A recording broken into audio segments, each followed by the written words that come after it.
Beleza, mais um vídeo dos problemas randômicos de matemática. Uma equação cúbica, você deve imaginar que eu vou usar a equação resolutiva.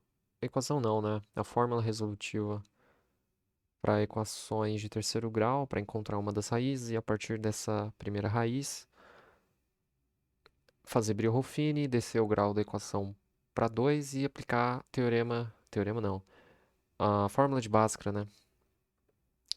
Mas não, eu não vou fazer isso, porque seria overkill demais. Overkill demais é um pleonasmo ferrado, né? O que eu vou fazer é simplesmente calcular de outra forma, que seria recordando o seguinte. Isso é muito interessante. Ahn, o que que é cosseno de 3 θ, vai? Cosseno de 3 θ é... Ou o que é seno de 3 θ? Bom, seno de 3 θ é isso aqui.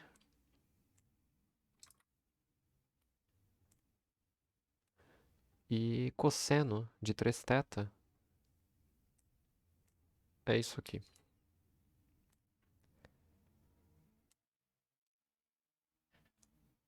Se você não sabe como chegar nessas conclusões rapidamente, você pode assistir a um vídeo do meu canal que fala sobre um tal de polinômio de Chebyshev e você vai concluir isso aqui. No caso, tanto faz o que você for utilizar aqui, tá? Mas eu vou utilizar o cosseno, porque ele já está no esquema aqui, né? Em questão dos sinais. Então, se eu multiplicar a equação por 2, obviamente você fica com isso aqui.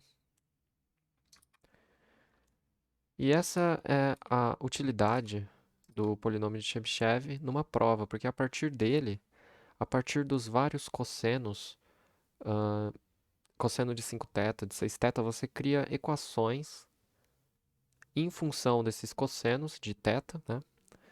E você pode brincar com o candidato e fazer ele resolver uma equação dessa aqui, que aparentemente não tem nada a ver com trigonometria. Mas você vai ver que todas as respostas dessa equação aqui em x, elas obedecem uma característica interessante, eu diria. Né? Qual é essa característica? Bom, o cosseno das respostas do conjunto verdade aqui, ele, ele sempre vai ser um número de módulo menor ou igual a 1.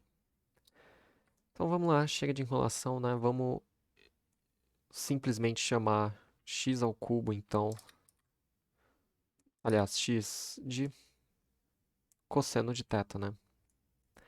Se x é cosseno de θ, então eu vou poder fazer isso aqui.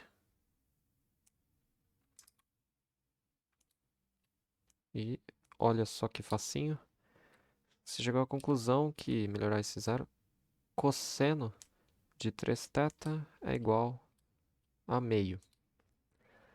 Então você resolve isso. Se você resolver o θ, né, você vai conseguir resolver x, porque x é cosseno de θ.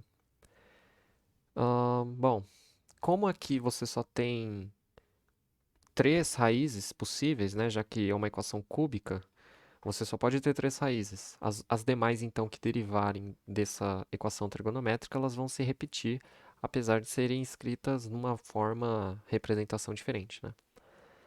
Mas, bom, se cosseno de 3θ é 1 sobre 2, então 3θ tem que ser isso aqui.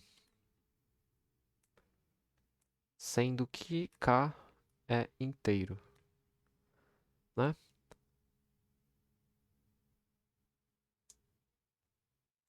Só vendo se não há outra possibilidade. Bom, a outra possibilidade seria você ou você pode dizer que 3θ é menos π sobre 3 mais um 2 mπ sem, sendo que m também é um inteiro qualquer aí. Só para não repetir a letra, né? Para não cair numa especificidade, enfim, cair num caso particular. Então, de todo modo, o θ no primeiro caso ele vai ser π sobre 9 mais 2k sobre 3 vezes π, ou θ vai ser menos π sobre 9 mais 2 m sobre 3π. Vou colocar o O aqui centralizado. Certo. E aí você vê se uma dessas respostas aqui não está inserida, não é interna à outra, né? Ou se essas respostas elas são disjuntas. Bom, tem como eu, de algum modo, igualar esses caras? Na verdade, tem, né? Então, tipo, você tem que pensar num K e num M, tais que essa representação, a segunda representação de θ, possa ser igual à primeira representação de θ. Por sinal, eu não pensei nisso ainda, mas acho que dá para pensar agora. O que dá para fazer aqui é igualar esses dois θs e ver se uma das respostas que eu escrevi de θ não é uma, sei lá, uma combinação linear da outra, né? Então, igualando, você vai ficar com algo assim. Aí eu posso cortar, né? Eu posso cortar o 2π aqui e o 3 com o 3 aqui. E acontece que, de fato, elas são disjuntas, né? Porque não é possível você somar dois inteiros e obter um não inteiro, porque os inteiros formam um conjunto numérico para soma fechada. Então, toda soma de inteiros vai te levar a um outro inteiro. Portanto, isso aqui é impossível. Então, de fato, essas respostas aqui elas são disjuntas, o que significa que não tem como eu obter respostas iguais. Não há intersecção entre a primeira representação de θ e a segunda representação de θ. Elas são separadas, elas são disjuntas. Só vendo se eu de fato provei isso, né? Eu igualei. Na verdade aqui era para ser um menos. M menos K. A mesma coisa, a subtração não permite que você chegue a uma conclusão dessa. Quer dizer, M menos K não pode ser um terço porque M e K são inteiros. A subtração deles teria que também ser um número inteiro, o que não é o caso, né? Não. Então eles são, de fato, disjuntos, ainda bem. Porque senão você estaria sendo redundante e não é o caso. Agora, você precisaria testar alguns casos, né? Então a gente pode testar aqui, sei lá, fazer uma tabelinha, né, com K aqui para esse primeiro caso e com o θ. Aí você faz a tabelinha assim e vai colocando valores. Então 0. Aí você aqui vai ter π sobre 9. Ou você coloca o número 1. E aí você vai ter 8π sobre 9. Ou você coloca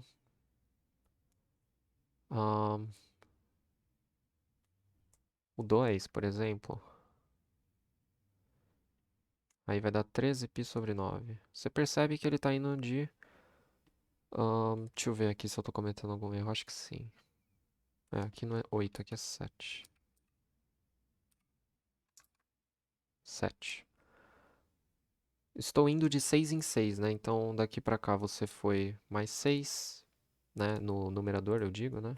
Ou você pode pensar mais 6π sobre 9, né? E aqui é a mesma coisa, você soma mais 6π sobre 9. Beleza. Se você somar de novo, você vai cair em redundância, né? Até porque você só poderia ter três valores para o cosseno de θ.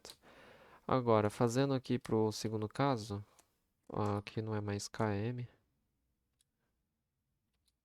Então, se eu colocar m igual a zero, você vai ter menos π sobre 9. Se eu colocar o k valendo 1, vamos ter 5π sobre 9 positivos. Bom, daqui para cá eu pulei 6, não foi?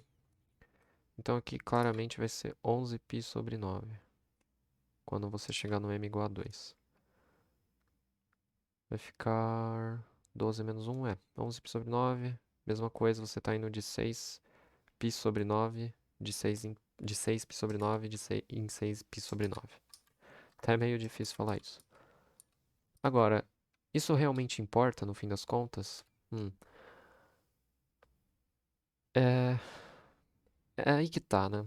Não, porque apesar de você ter obtido essas respostas aparentemente diferentes, para θ sim, são respostas diferentes. Só que a gente tem que lembrar que o x, ele é cosseno de θ. E, bom, apesar de θ nas duas representações assumir valores diferentes, né? Quer dizer, menos π sobre 9 não é a mesma coisa que π sobre 9. Mas o cosseno deles, de cada um desses casos, é o mesmo.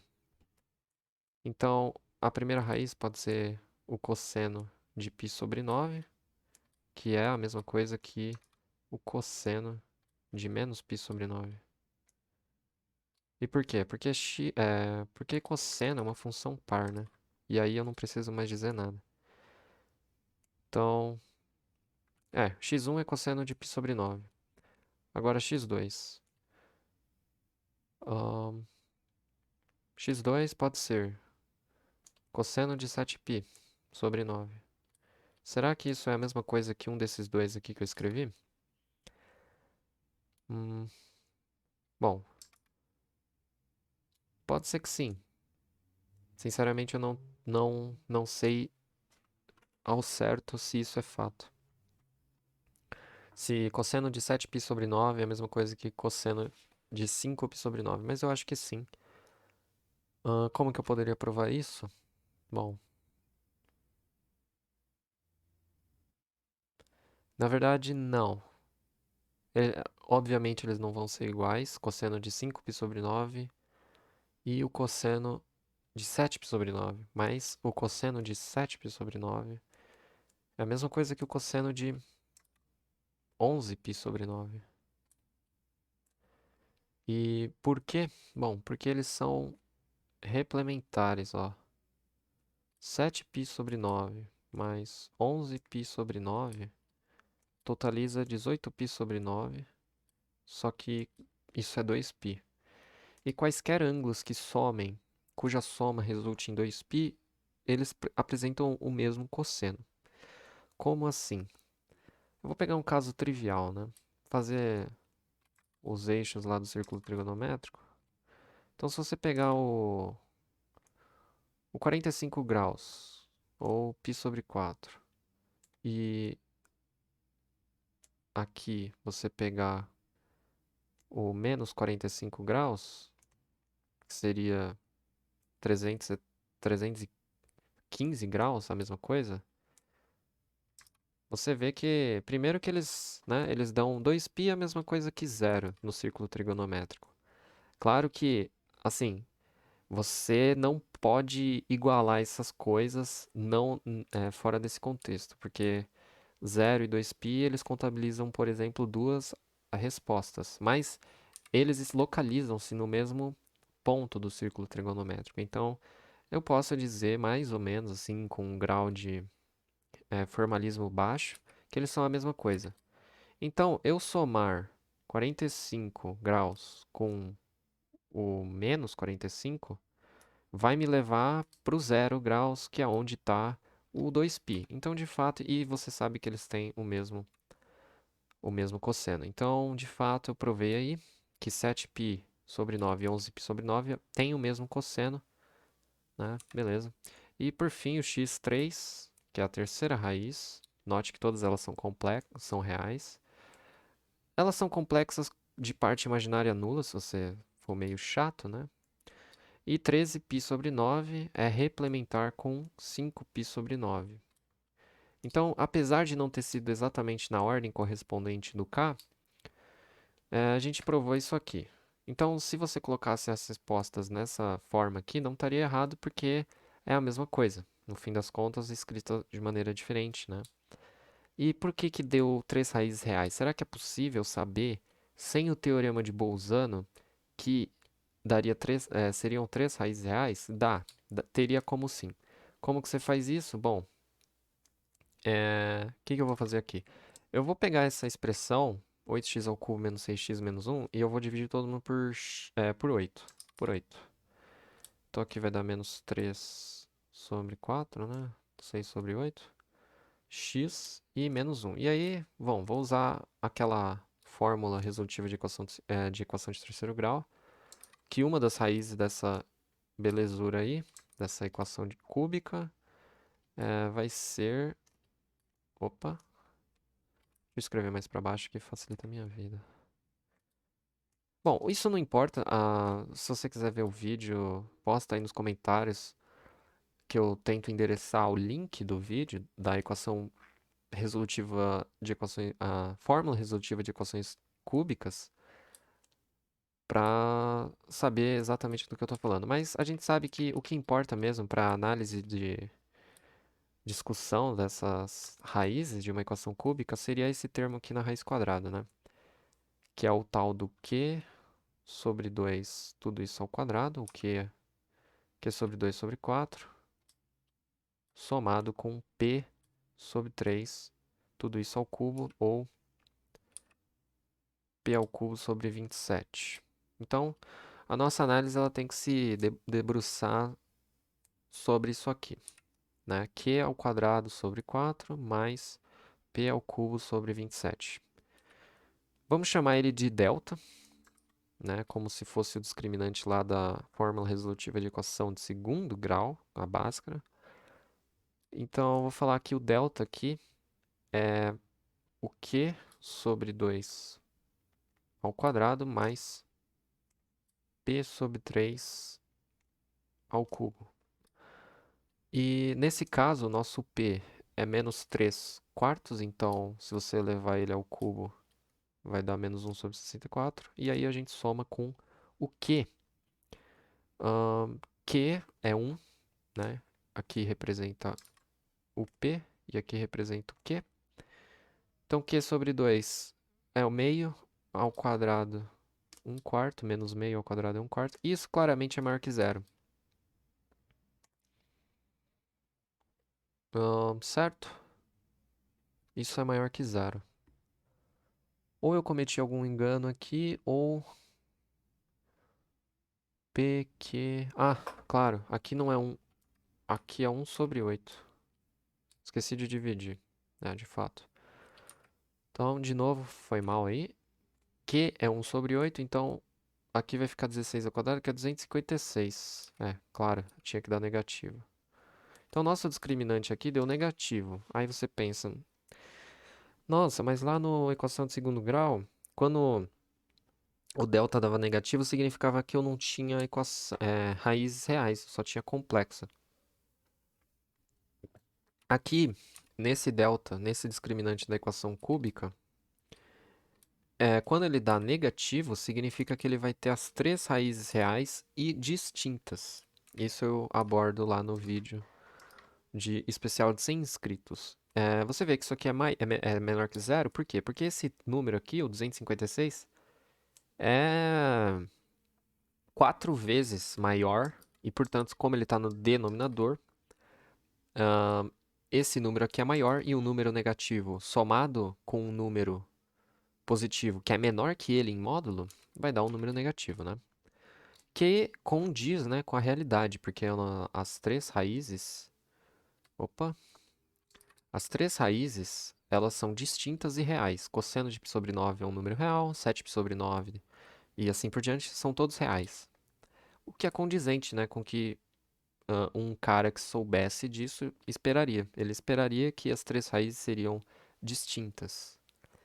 E mais ainda, que a importância do Chebyshev. ou Chebyshev, eu não sei como se pronuncia. Eu devia ter procurado no Google Tradutor, mas não deu tempo. Antes de fazer o vídeo, claro, antes de pensar que eu deveria consultar o Google Tradutor. Mas olha só que da hora. Então, de uma equação trigonométrica, você consegue gerar equações um pouco suspeitas, né? Com esses coeficientes um pouco suspeitos, e isso se aplicaria, por exemplo, se você quisesse fazer uma equação para o candidato resolver a partir de cosseno de 5θ. Você quer que o candidato resolva uma equação baseada no cosseno de 5θ? É fácil, né? É só você lembrar que cosseno de 5θ é o cosseno de 4θ, menos o... Só recordar um pouco aqui, que até eu me esqueci daquele meu vídeo. Por exemplo, cosseno de 3θ. 2 cosseno de 2θ menos... Como que era mesmo?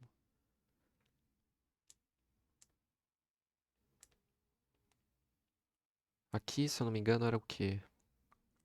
Provavelmente cosseno de θ ao quadrado? Não, cosseno de θ só. É, aí vai dar certinho. 4. Então, quer dizer, o cosseno de... cosseno de n, θ, é igual a 2 vezes o cosseno de n menos 1 θ subtraído do... E esse termo aqui é subtraído de cosseno de n menos 2 θ como argumento. E aí você consegue gerar qualquer cosseno e, portanto, qualquer equação, né?